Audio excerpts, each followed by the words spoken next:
My name is Eric. Closer. My name is Eric Griffin. Co-founded a company called Clearcoat. We manufacture in the U.S. Cell phone accessories, skins, screen protectors, things like that.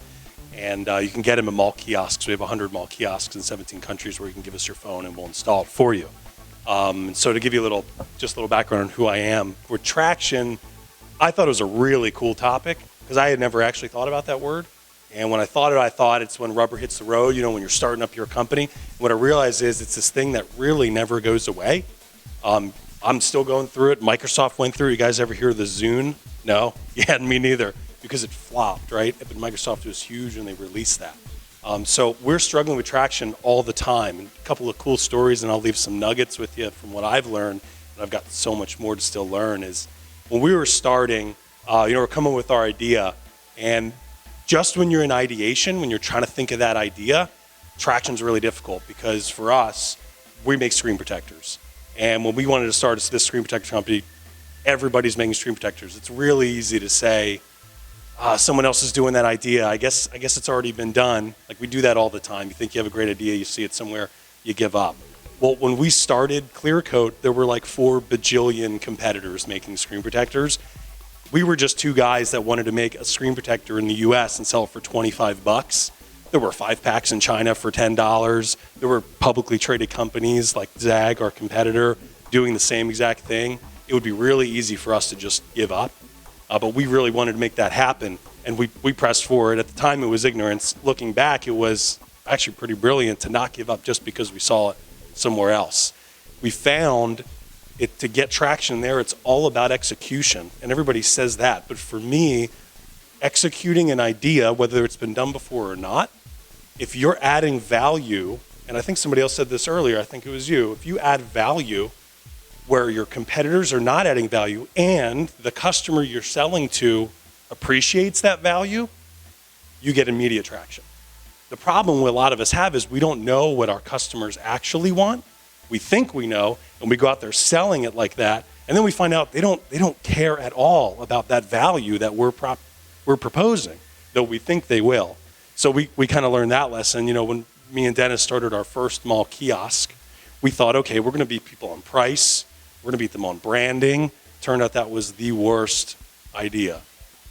And that was our first mall kiosk, and it was actually me and Dennis. We had an office with no heat, and we were in massive amounts of debt trying to make this idea work. What we found is our real value proposition was full service, was being a company that installed these protectors on your phone for you, because everybody had a fear of putting on a screen protector. Everybody hates putting on screen protectors. They get bubbles, they don't do it right, they throw it out. We realized through trial and error, through the market telling us loud and clear by not buying our stuff at first, that if we pigeonholed ourselves into we are a full service company with a lifetime guarantee, that's really our value proposition, and we're made in the US, so we're a quality product, that can be our positioning, and that's a value proposition that people actually care about in the market. Another nugget I learned about traction is to filter feedback, and this is echoing something somebody else said as well. So we're constantly getting feedback. If you have an idea and you're telling your friends and family, which I, by the way, have a rule now, I don't tell anyone what I'm working on because I can't block the feedback enough.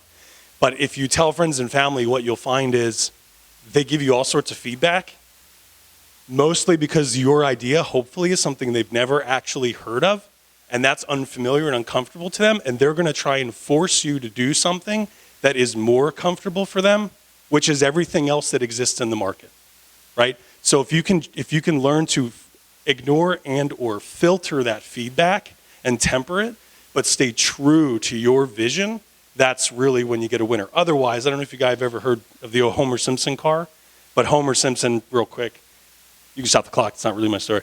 Homer Simpson is put in charge of making a car because he's the average schmo, and nobody knows the car like the average schmo, but the people would want a car of the average schmo. So Homer Simpson makes this car, and it's got a ball antenna and shag carpeting, and it's $130,000, and it gets 4 miles to the gallon. That's what you end up with if you listen to everyone's feedback and try and implement it. So instead of being really good at one thing, which we all want to be really good at everything all the time, and that's literally impossible unless you're Apple, apparently. But if you're anyone else, you have to choose what you're going to be good at. You have to choose what you're going to be bad at deliberately, right? Walmart doesn't have great customer service on purpose. You're going to choose what you're going to be bad at, and then you make sure that those two things align with what everyone appreciates in the market as value, right? So by filtering that feedback, and there's a really cool quote by Jeff Bezos that I love that is to be stubborn in your vision but flexible on the details.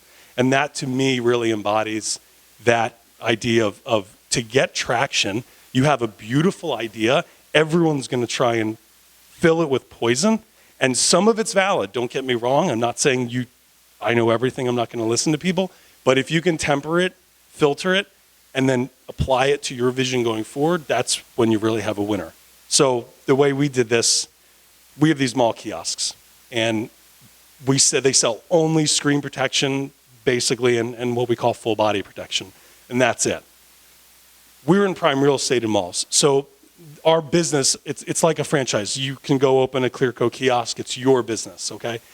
These guys are constantly telling us, we need to carry cases, we need to carry this thing, we need to carry car chargers. And we used to think in the beginning, oh my God, we're screwed if we don't carry these things. Everyone else in the mall has them. If we don't carry them, how are we ever going to compete? So we did a trial. This is before I learned all these lessons. We did a trial. Well, it turns out, not only did we lose sales because people approached our kiosk and they bought a case instead of a Clearcoat, so we literally cannibalized ourselves. We had less people approaching our kiosks because our unfocused kiosk, which was trying to be this crowd pleaser, it sells everything, looked like every other kiosk in the mall. Whereas before, with our incredible focus of screen protection only, people saw the clear value proposition that we had over the Homer Simpson car right next to us, and they perceived that value immediately and saw the benefit of going with us. So that's kind of just two quick stories of things I've learned to filter that feedback focus. And even though it seems like you're bad at certain things, you're choosing to be bad so that you can be really good at the other thing that you find most important. And that's when we did those two things, that's when we really, really started to get traction.